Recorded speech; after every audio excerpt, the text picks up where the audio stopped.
When you think of surveillance satellites, you think of systems beaming back high-res images of almost anywhere on Earth to secret government intelligence agencies. But now that same technology is also available for all of us with things like Google Earth. However, when the very first surveillance satellites were launched, things were really quite a lot more primitive, and you could forget about electronically beaming images back to Earth. So how did they get the images back? And how did this affect missions like Apollo?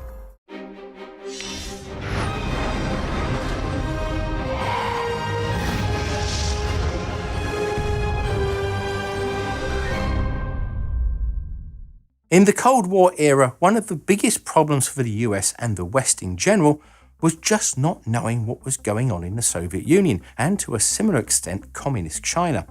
Not for nothing did Churchill say that an Iron Curtain had descended across Europe.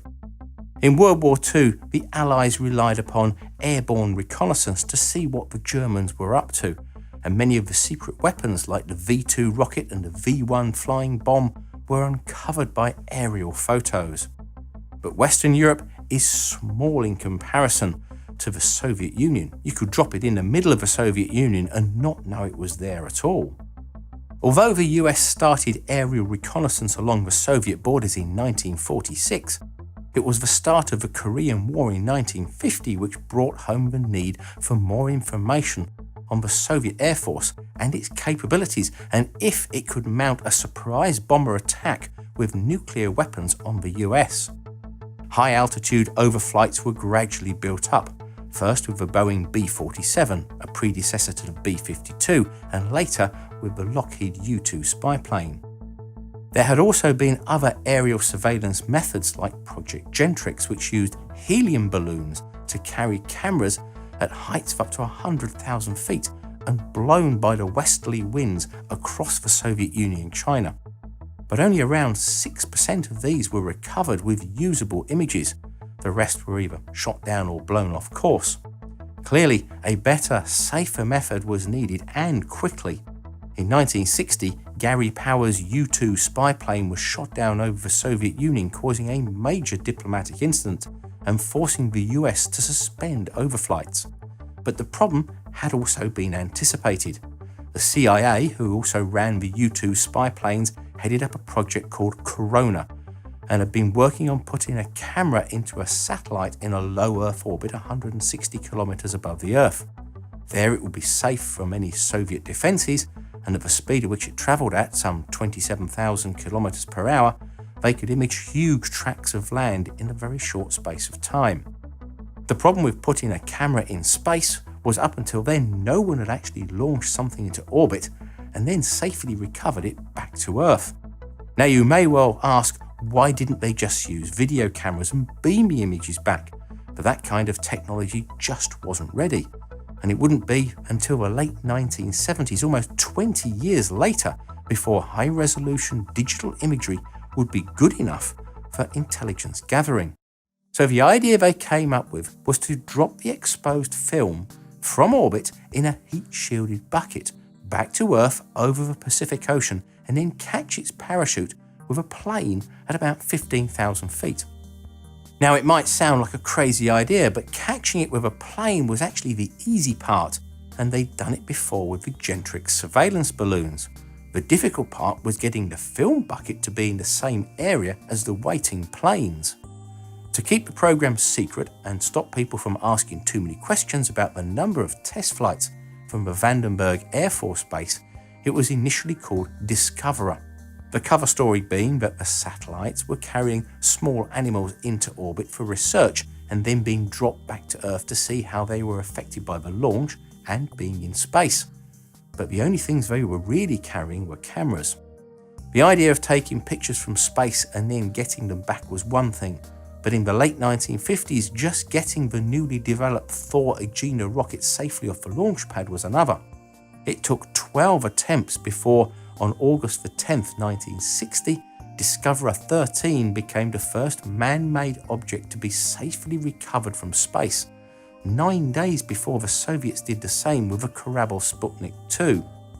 After the testing period, which lasted up until Discoverer 39, the program's name reverted back to Corona and it was classified as top secret and remained that way until 1992. Unlike satellites of today, which stay in orbit for years, the Corona ones were only intended to be there for maybe a few weeks at most. Once the film had been exposed and returned, the rest of the satellite was no longer needed and they couldn't refill it. So it became the world's most expensive disposable camera system.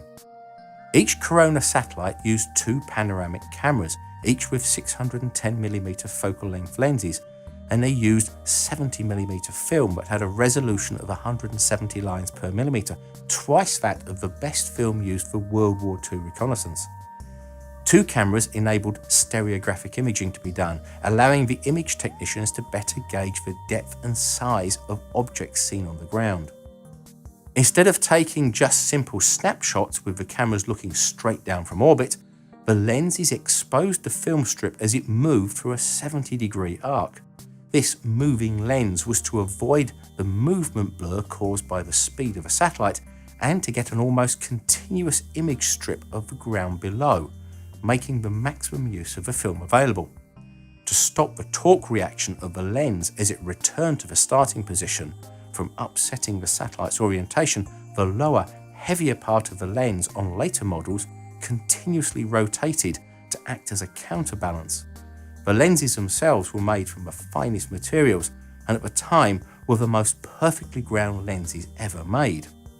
The satellites operated in a near polar orbit, meaning they travelled almost north to south, with the orbit offset just enough so that it would move a few degrees further around the globe with each orbit. In order to accurately judge the size of objects, a set of concrete calibration targets were created on the ground around Casa Grande in Arizona that could be easily seen from space. Each one was the shape of a Maltese cross and about 18 meters in diameter.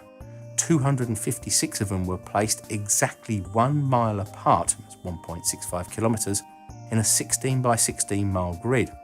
Although they were abandoned in 1972 when the program came to an end, some 143 of them were still in position as of 2018.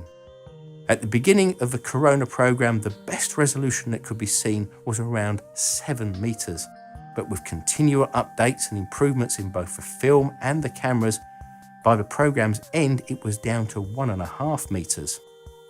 The amount of film also increased as new thinner polyester-based films were developed that were also much more tolerant to the harsh conditions in space, something which had plagued the earlier acetate films with breakages. By the end of the program, each satellite had 2 separate film buckets, each containing up to 4,900 meters of film, allowing one to be dropped off whilst the other was still in use. Once the film had been exposed and the mission objectives had been covered, it would be ejected from a satellite protected by a detachable heat shield. At around 60,000 feet, a drogue parachute was deployed. Before then, the main chutes carried it down to around 15,000 feet. Here it would be captured by planes trailing an airborne claw, which then winched the bucket on board the plane. This method of airborne recovery became so successful that it continued to be used on subsequent reconnaissance systems well into the late 1980s, and the Chinese were still using a similar system for their spy satellites up until the 2000s. If the plane missed the film bucket, or for some reason it was off course and landed in the sea, it was fitted with a salt plug, which would dissolve after 2 days and sink the bucket rather than let it float around in the sea and possibly be captured by a foreign power. But Corona was more than just a spy satellite. It became a testbed for some of the key technologies that would be used in programs like Gemini, Mercury and Apollo, from the re-entry of the Earth's atmosphere at a specific point to splashdown and recovery from the sea at a predefined area in the ocean. By 1972, Corona had done 167 successful recoveries and photographed over 920 million square kilometers of land. The photos the program took affected every major US overseas military policy of the 1960s and beyond, and stopped much of the overreaction that had caused much of the mistrust between the US and the Soviets in the 1950s. Satellite reconnaissance became the cornerstone of nuclear disarmament treaties for both sides, with chopped up bombers left in the open for the other side to see from space. After it was declassified in 1992, its archives revealed much more about the natural world and our ancient history than had been seen from the air before. And even now, they are still used to see the effect that we have had on the world over the decades since these photos were taken. So, what do you think of the early spies in the sky and their ingenious methods they used to get the images back to Earth? Don't forget to check out some of our other videos, and it just remains for me to say thanks for watching, and please subscribe, thumbs up and share.